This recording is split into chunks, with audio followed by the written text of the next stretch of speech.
আমি যেনেকৈ মেলেঙত গৈছিলোঁ তেনেকুৱা হ'ব আল্লাহ অ' কিমান গাড়ী দেখিছে নাই ওলাবৰ কাৰণে বহুত দিগদাৰ হ'ব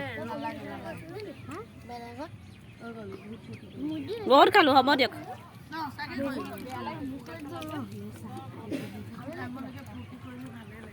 লাগিলে আমাৰ ঘৰত ক'ৰবাত চাহখিনি খাই ল'বি বহি বহি চবে যিখিনি চাহ আছে বহি খাই ল'বি ডেক্সিখিনি ধুবি চবে চঙিলা দি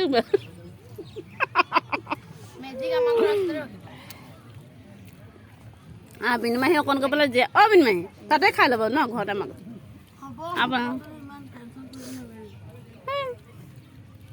নাই খোৱা এওঁ ভাল লগা নাই বিনুমাহী কিনো আইচক্ৰীম খালে আৰু এটা খাইছিলোঁ যদি মোৰ ভোকেই লগা নাই আমাৰ যে কণী চণী আমি ডিম চিম খাইছোঁ কাৰো এনেকুৱা অৱস্থা হোৱা নাই কি খাই পেলাই আকৌ লোৱা অৱস্থা কাৰোৱে নাই হা নহয় আজি এনেকুৱা আনকালে এবাৰ